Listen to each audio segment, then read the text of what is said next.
Hello दोस्तों, मैं धर्मेश उपाध्याय आपका एक बार फिर से स्वागत करता हूं आपके अपने चैनल धर्मेश संस्कृत मेनिया में।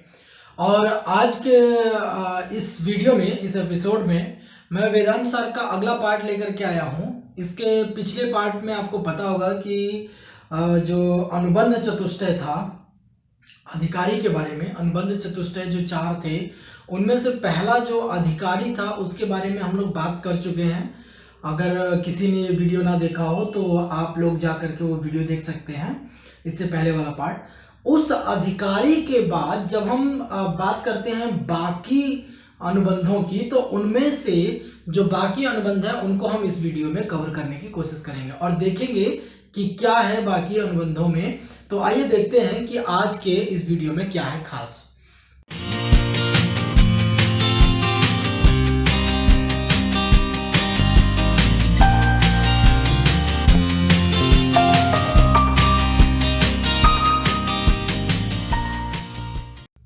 तो यहाँ पर जो वेदांत सार का जो मेरा वीडियो बन रहा है, यहाँ पर हमने अधिकारी के बारे में बात कर लिया था कि साधन चतुष्टय संपन्न प्रमाता जो है वो अधिकारी होता है, और अधिकारी के लक्षण क्या क्या होते हैं, क्या उसको नहीं करना चाहिए, क्या करना चाहिए, वो सारी चीजें हम लोगों ने जान लिया था।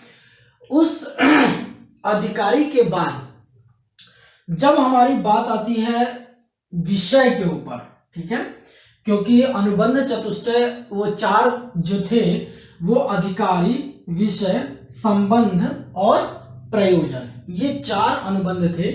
इनमें से अधिकारी पढ़ चुके हैं। अब हम विषय पर जब आते हैं तो विषय में क्या होता है कि लिखता है जीव ब्रह्मैक्यम शुद्ध चैतन्यम प्रमेयम तत्रैव वेदांतानाम तात्पर्यात्।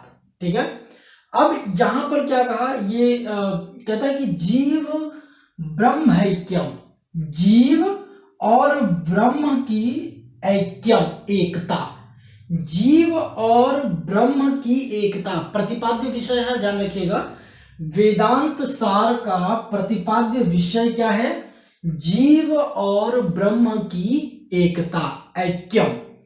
और इसी में कहता है कि शुद्ध चैतन्यम, ठीक है, चैतन्य मानते हैं तो शुद्ध चैतन्यम प्रमेयम तत्रैव वेदांतानाम तात्पर्य। अब देखिए, जो शुद्ध चैतन्य है वो प्रमेयम, प्रमेयम माने ज्ञान, ठीक है, मैं यहां पर लिख देता हूं, प्रमेयम माने ज्ञान रूप।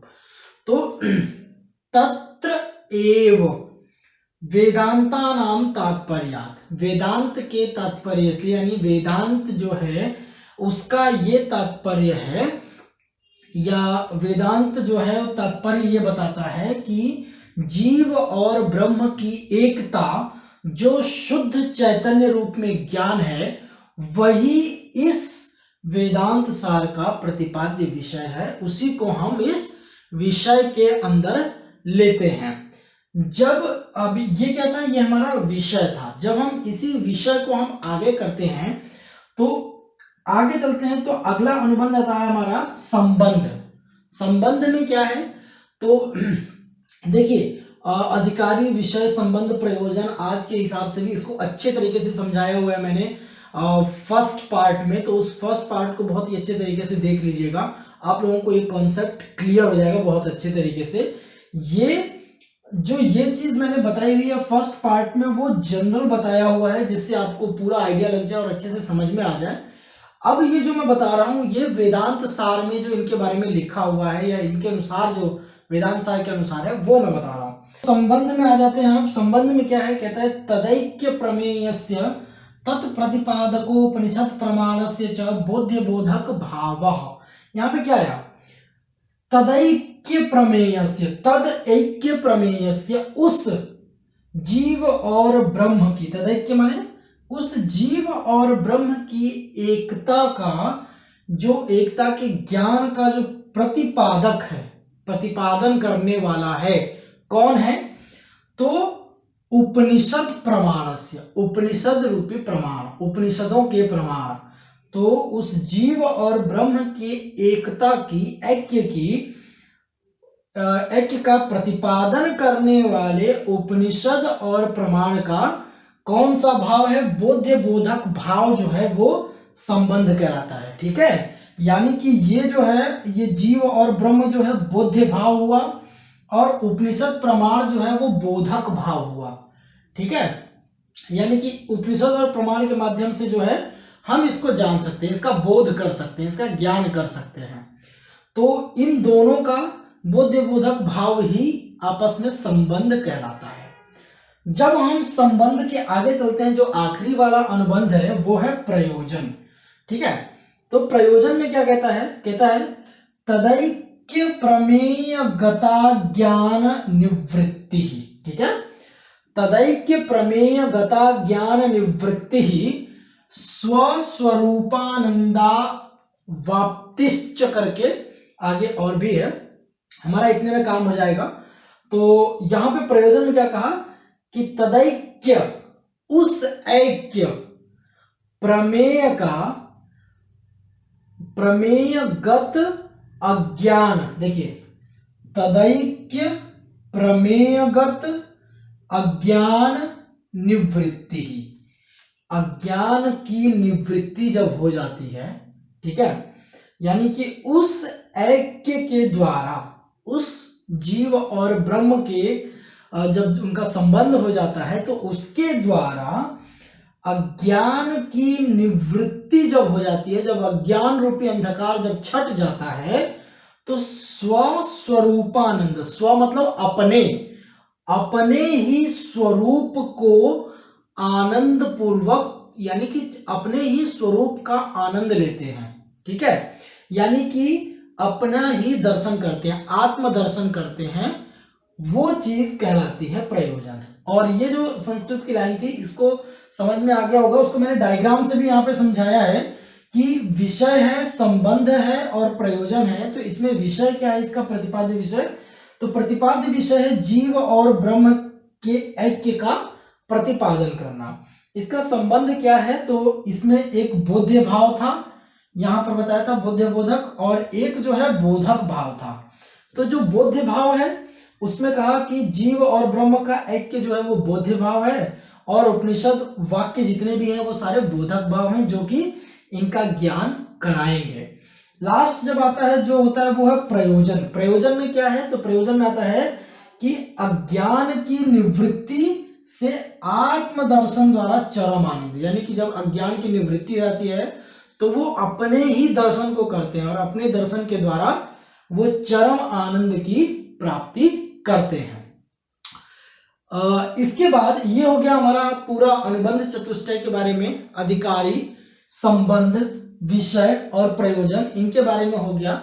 अब इसके बाद यहां से हम कुछ नया चीज देखते हैं। तो आइए देखते हैं कि अब किसके बारे में बात हो रही है। तो यहां पर जो वेदांत सार का जो अगला पार्ट है, इस पार्ट में हम विद्यार्थी और गुरु, यानी कि जो अधिकारी है, अधिकारी कौन, जो मैंने बताया था आपको, अधिकारी तो विधिवत अधीत, विधिवत अधीत जो अच्छे तरीके से ग्रहण करे इन चीजों को, जो आप पिछले वीडियो में आप जान चुके हैं। ठीक है, तो अब उस अधिकारी के व्यवहारों को और गुरु के व्यवहारों को हम यहां समझने का प्रयास करेंगे कि अधिकारी का व्यवहार कैसा होना चाहिए, क्या होना चाहिए, और गुरु का व्यवहार कैसा होना चाहिए।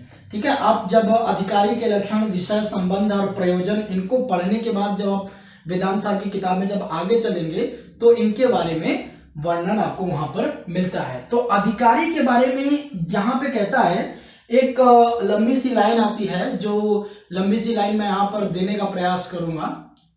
तो उसमें ये कहता है अधिकारी जो है वो कैसा है, तो कहता है कि जन्म मरण इत्यादि, यानी कि मृत्यु से और जन्म इत्यादि से वो मुक्त होने वाला। ठीक है, जन्म मरण इत्यादि संसारानल संतप्तो। ठीक है, संसार अनल संतप्तो, संसार मतलब ये संसार, अनल मतलब अग्नि, संतप्त मतलब उसमें तपता हुआ, तो यानी संसार रूपी अग्नि में तप्त, अभी मैं एक एक का मतलब बता रहा हूं, उसके बाद पूरा इसका अर्थ बताऊंगा।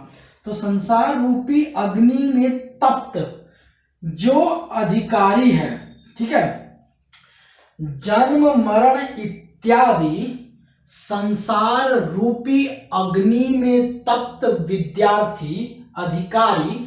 अब ये कैसा अधिकारी है, कैसे संसार रूपी, जैसा प्रदीप्त शिरो जल राशिमिव, ठीक है। अब यहां पे देखिए क्या, प्रदीप्त शिरः जल राशिम इव, ठीक है, यानी कि इव माने क्या होता है, की तरह, समान के अर्थ में आता है ये, ठीक है, समान। तो आया कि प्रदीप्त शिरो जल राशि, प्रदीप्त यानी उद्दीप्त, विद्विग्न करने वाला, उत्तेजित करने वाला।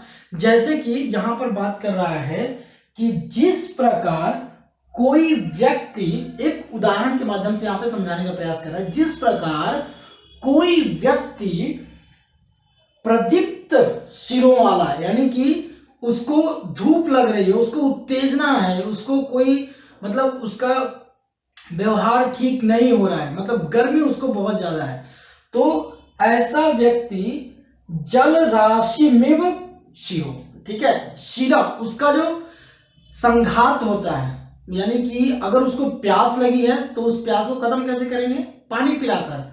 उसको धूप लग रही है, उसको गर्मी हो रही है, तो पानी की वजह से उसका संघार हो जाएगा। तो वही कहता है कि प्रदीप्त जो उद्विग्न व्यक्ति है, वो उसका जिस प्रकार से जल क्या करता है, उसको तृप्त कर देता है, उसकी जो उद्विग्नता है उसको शांत कर देता है, ठीक उसी उद्विग्न व्यक्ति की तरह ये जो अधिकारी है, अधिकारी ठीक उसी उद्विग्न व्यक्ति की तरह।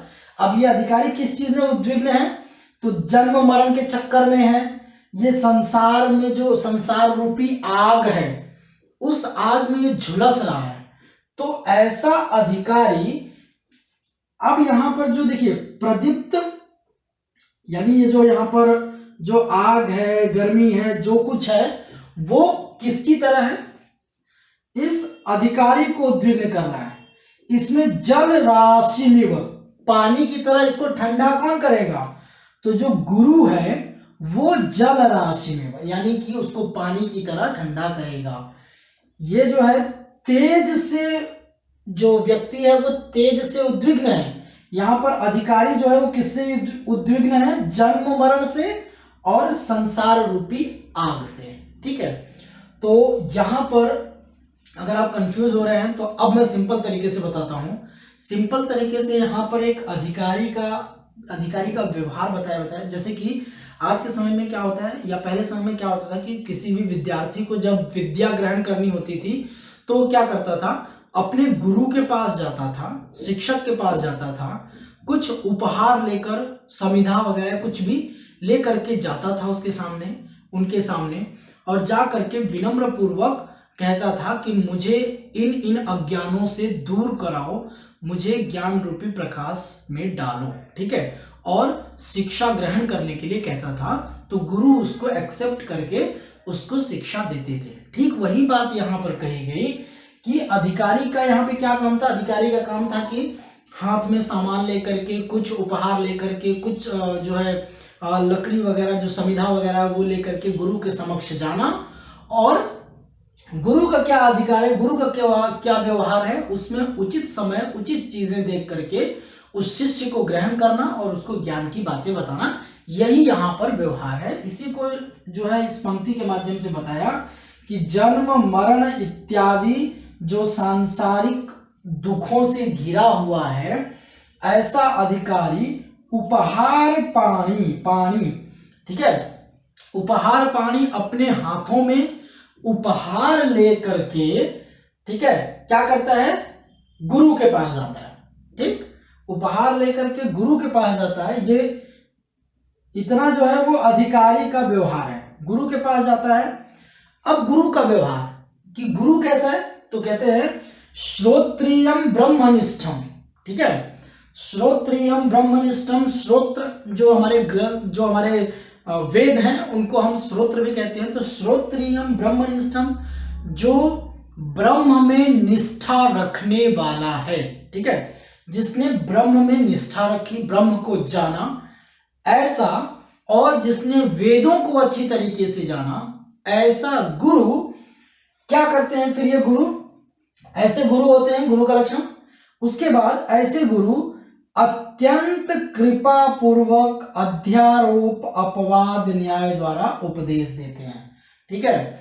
यानी कि सांसारिक मोह माया से तपा हुआ अधिकारी गुरु के पास गया, गुरु ने, कौन से गुरु, जो कि वेदों को जानने वाले, समझने वाले हैं, जो कि ब्रह्म में विश्वास रखने वाले हैं, ऐसे गुरु उन अधिकारी को क्या करेंगे, आप उपदेश देंगे। उन अधिकारी को जो अज्ञान है वो अज्ञान हटाने के लिए अध्यारोप अपवाद न्याय, ठीक है, अध्यारोप अपवाद न्याय के माध्यम से उस अधिकारी को वो सारी बातें बताएंगे जो उसे इस जन्म मरण रूपी संसार जो है उससे मुक्ति दिलाएगा, ठीक है।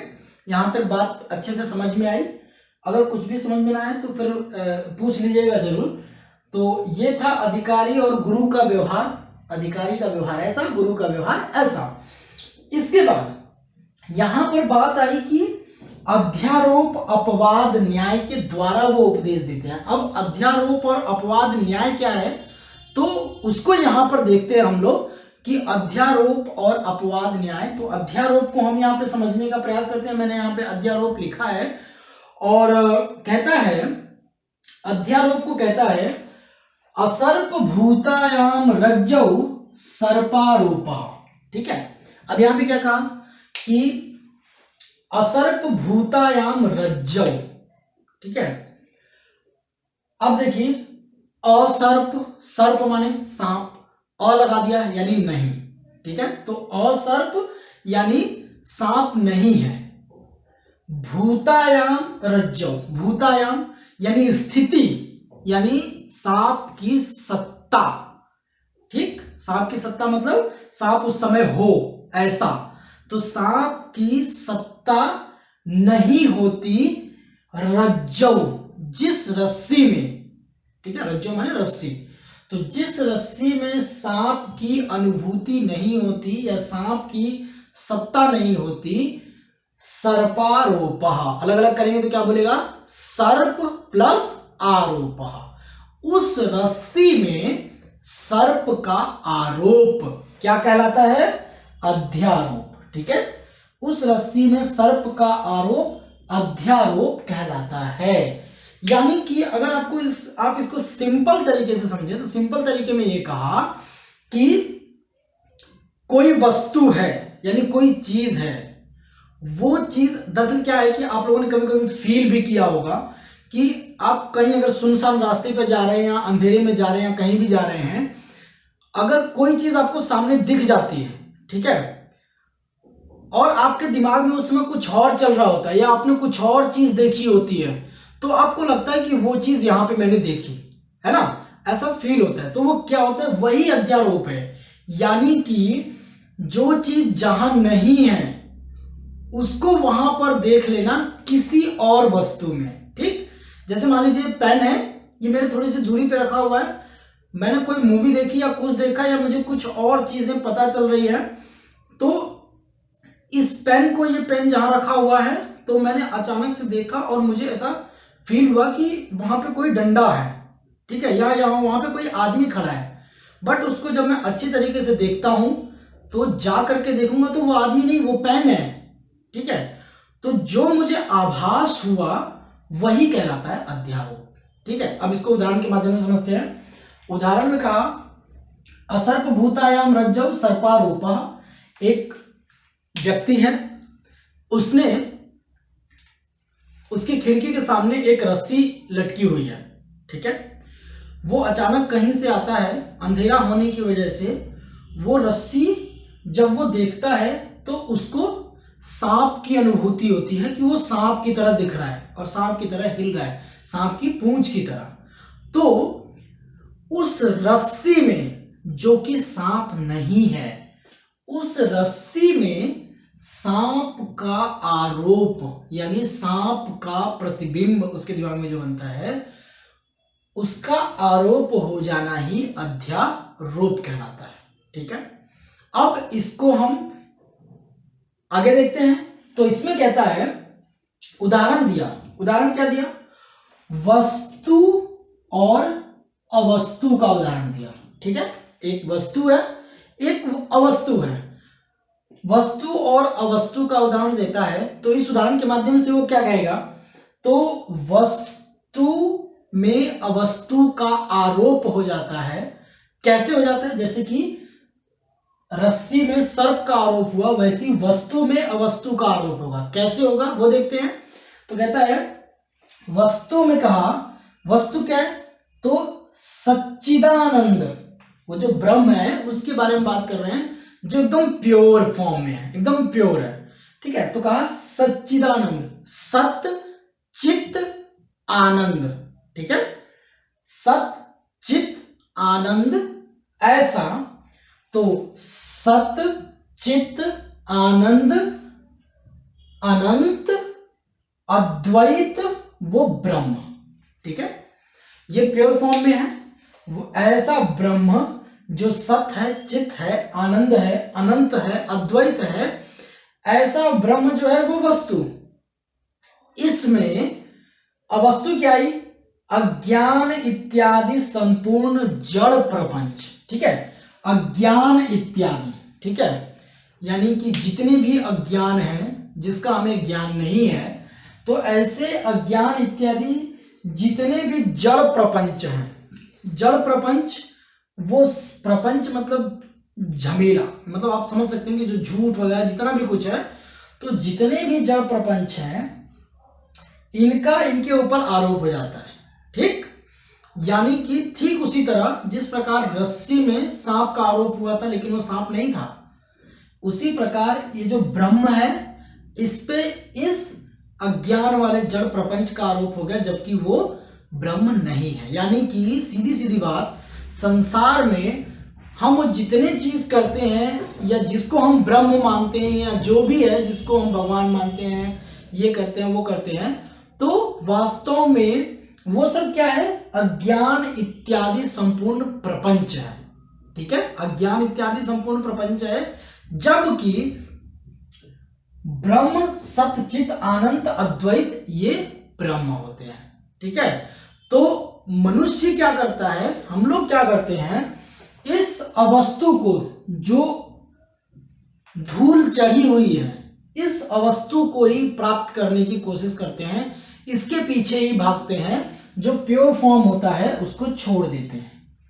ठीक है, अब क्या है, ऐसे मान लीजिए कि जैसे कोई चीज नीचे दबी हुई है, कोई भी चीज यहां पर नीचे दबी हुई है, ये मान लीजिए हमारा है वस्तु, कोई चीज है यहां पर। ठीक, ये चीज किसी से या किसी चीज की वजह से क्या होती चली गई, ढकती चली गई। ठीक है, मान लीजिए परत दर परत, ऐसे परत दर परत, परत दर परत ऐसे चढ़ती गई, और ये जो सबसे नीचे पड़ गया इसका हमें ज्ञान नहीं है, ये वस्तु है, जिसकी परत चढ़ी ये हो गई अवस्तु।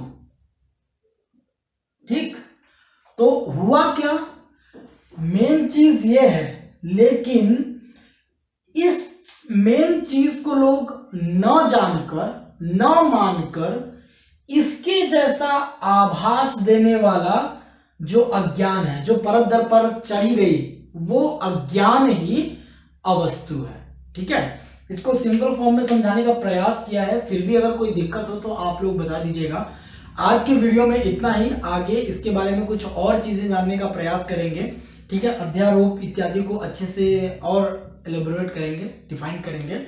तो आज के लिए इतना ही। अगर इसके बारे में कोई स्क्रीनशॉट लेना हो तो आप लोग ऐसे ले सकते हैं, मैं थोड़ी देर के लिए यहाँ पे हट जाता हूँ। और ठीक है, तो अगर आपको कोई प्रश्न हो या कोई और टॉपिक जो आपको समझ में ना आता हो, उस टॉपिक पर अगर आप चाहते हैं तो आप अपने कमेंट्स लिख सकते हैं। आपका बहुत बहुत धन्यवाद।